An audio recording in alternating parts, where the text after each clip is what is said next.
الحمدللہ رب العالمین والصلاة والسلام علی سید الانبیاء والمرسلین اما بعد۔ خلاق عالم جل شانہ نے قرآن مجید میں ارشاد فرمایا واستفزز من استطعت منہم بصوتک۔ اے شیطان، تجھے چیلنج ہے کہ میرے بندوں میں سے اپنی آواز کے ذریعے جتنوں کو تو چاہے بہکار ڈال، ڈگا دے۔ اللہ جل شانہ نے فرمایا واستفزز من استطعت منہم، تجھ سے جتنی طاقت بن پڑے تم زور لگا لو، اور میرے بندوں کو منہم، ان میں سے جو بندے ہیں، لوگ ہیں، ان کو تو اپنی آواز سے گمراہ کر دے۔ یعنی تجھے چیلنج ہے میرے بندوں کو تو گمراہ کرے گا۔ اللہ جل شانہ نے اس کو شیطان کو چیلنج دیا کہ تو میرے بندوں کو واستفزز من استطعت منہم بصوتک، اپنی آواز کے ذریعے میرے بندوں کو ہٹا دے۔ یعنی اللہ نے چیلنج کیا شیطان کو کہ ان چیزوں کے ذریعے تو میرے بندوں کو تو ہٹائے گا، لیکن جو اللہ کے بندے ہیں، ان عبادی لیس لک علیہم سلطان، میرے بندوں پہ تیرا زور نہیں چلے گا۔ اب شیطان کی دعوت کیا ہے اور صوت سے کیا مراد ہے، آواز سے کیا مراد ہے؟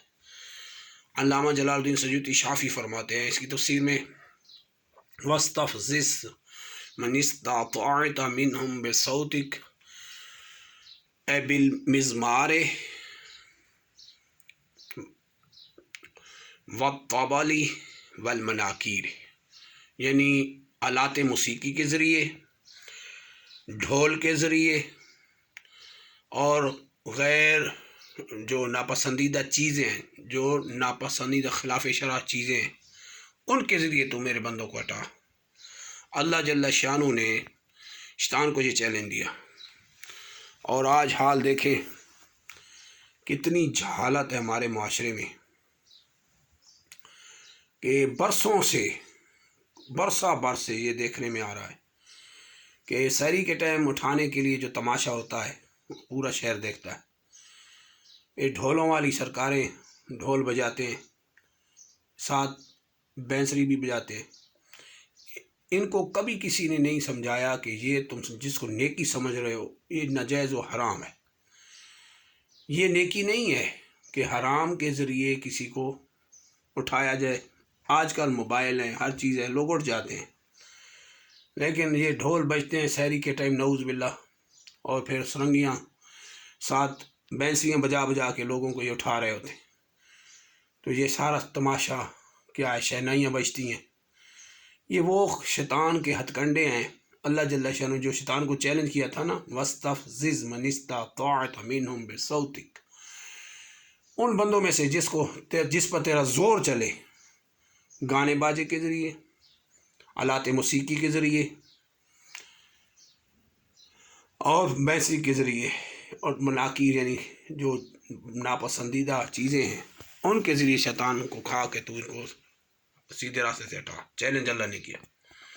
اور آج کا حال دیکھیں، یہ برس سے دیکھ رہے ہیں فجر میں سحری میں جو تماشا ہوتا ہے، یہ ڈھول اٹھا کے لے جاتے ہیں، بینسی اٹھا کے لے جاتے ہیں، پورے شہر میں پھرتے ہیں، لوگوں سے پیسے بھی گھر جا کے لیتے ہیں اور حرام کام کرتے ہیں۔ اور یہ کسی نے کبھی ان کو نہیں کہا برسر ممبر، جن کو کہنا چاہیے تھا کہ یہ ناجائز و حرام کام ہے، رمضان بارے میں کم از کم تو اس حرام کام سے باز آ جاؤ۔ نعوذ باللہ اس کو نیکی سمجھ کے کر رہے ہوتے ہیں۔ اور جہالت وہ بڑا عذاب ہے کہ قیامت کے دن یہ عذر نہیں دیکھا جائے گا کہ مجھے پتہ نہیں تھا۔ یہ سب سے بڑا جرم ہی یہ ہے کہ پتہ نہیں تھا، یہ سب سے بڑا جرم ہے۔ اس لیے حدیث فرمایا گیا کہ 4 قسم کے بندے بغیر حساب کے 6 قسم کے بندے بغیر حساب کے جہنم میں پھینک دیے جائیں گے۔ ان میں سے دیہاتی لوگ جہالت کی وجہ سے بھی ہے۔ آج یہ معاشرے میں ہو رہا ہے۔ دوسرا شعبہ ان فنکاروں کا ہے جو سحری پہ آ کے نعت کا نام لیتے ہیں اور گانے انڈیا کے ہوتے ہیں۔ ان منحوسوں کو کوئی سمجھانے والا نہیں ہے۔ یہ جو تم خرابی اور سپیکروں پہ کر رہے ہوتے ہو، تم یہ نیکی نہیں کر رہے، تم یہ گناہ گار ہوتے ہو۔ لوگ تہجد پڑھ رہے ہوتے ہیں، تلاوت کر رہے ہوتے ہیں، یہ لگ جاتے ہیں سریں لگا لگا کے، اور اپنی طرف سے نعوذ باللہ شعر گھڑتے ہیں۔ بعض اوقات تو کفر بھی ہوتے ہیں، خلاف شان الہی اور خلاف شان رسالت ہوتے ہیں۔ مگر یہ خود عالم بھی ہوتے ہیں اور خود نعت خوان خود لکھ رہے ہوتے ہیں، نعوذ باللہ۔ اور انڈیا کے گانے، نعوذ باللہ، اکثر گانوں کی طرز پہ جو نعتیں پڑھی جاتی ہیں، یہ ناجائز و حرام ہے، یہ ہمیشہ یاد رکھیں۔ وہ ہوتے ہی گانے ہیں، ان کو نعت بنا کے نعوذ باللہ پیش کیا جاتا ہے۔ تو یہ ڈرامہ صبح سحری کے وقت سارا رچتا ہے۔ تو یہ جو تہجد پڑھ رہے ہوتے ہیں ان کو پتہ ہے کہ تہجد کیسے بھولتے ہوں گے بیچارے، تلاوت قرآن والے، تلاوت قرآن پاک کرنے والے تلاوت صحیح نہیں کر سکتے ہوں گے۔ جن کے ساتھ گھر ہیں ان کو تو انہوں نے توبہ پڑھائی ہوئی ہوگی، ناک میں دم کیا ہوا ہوگا، اسپیکر کھول کے شروع ہو جاتے ہیں، سمجھتے ہیں کہ یہ بہت بڑی نیکی کر رہے ہیں۔ یہ بالکل غلط کر رہے ہیں۔ اسپیکر کھولنے سے جو اذیت مسلم ہوتی ہے وہ ناجائز و حرام ہے، اور یہ ایک نیکی سمجھ کے کر رہے ہیں کہ ہم اسپیکر کھول کے لگ گئے۔ پھر وہ جو کلام پڑھتے ہیں وہ قرآن و سنت کے مطابق نہیں ہوتا، نعوذ باللہ۔ امام اہل سنت مجدد دین ملت محدث اعظم امام احمد رضا رضی ان کا کلام کیوں نہیں پڑھتے جو قرآن و حدیث کی تفسیر ہے؟ مولانا حسن رضا خان کا کلام کیوں نہیں پڑھتے؟ موجودہ دور میں آسان کلام امیر اہل سنت حضرت علامہ محمد الیاس اتار قادری کا کلام جو آسان اردو میں بنایا گیا ہے وہ کیوں نہیں پڑھتے؟ یہ اپنی طرف جو لکھ کے جو سنت کے شروع ہو جاتے ہیں، نعوذ باللہ۔